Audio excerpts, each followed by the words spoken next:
Rainy day কেউই পছন্দ করে না, বেশিরভাগ মানুষই পছন্দ করে না।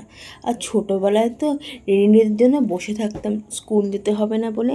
আজকে বৃষ্টি হয়, আজ বৃষ্টি হয়, তখন বলতাম। তারপরে যখন একটু বড় হলো, কলেজে যেতে হবে, চাকরির জায়গায় যেতে হবে, তখন মনে হয় প্লিজ বৃষ্টি হোস না। আবার প্রচণ্ড গরম থেকে বাঁচার জন্য একটু বৃষ্টিরও প্রয়োজন রয়েছে। সব কিছুরই প্রয়োজন লাইফ।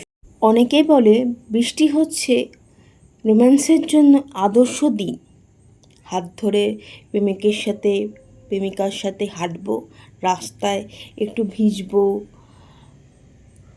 এগুলো হচ্ছে রোম্যান্সের জন্য। আর বাঙালিরা খিচুড়ি মাস্ট, বৃষ্টি হলে পরেই খিচুড়ি হবে। আর বর্ষাকাল হলে পরেই পাতে পড়বে ইলিশ মাছ, সাথে তো বেগুনি, এগুলো মাস্ট।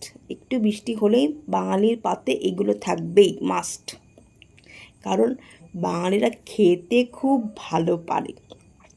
তো এক একজনের নিড অনুসারে বৃষ্টি রেনি ডেকে তারা কনসিডার করে লাইফে। বাচ্চাদের কাছে যেরকম পেপারের বোট বানিয়ে ভাসিয়ে দেওয়ার জন্য আদর্শ রেনি ডে, সেরকমই কর্মস্থলে যাওয়ার জন্য একদমই আদর্শ নয় রেনি ডে। তো রেনি ডেটার দরকার রয়েছে,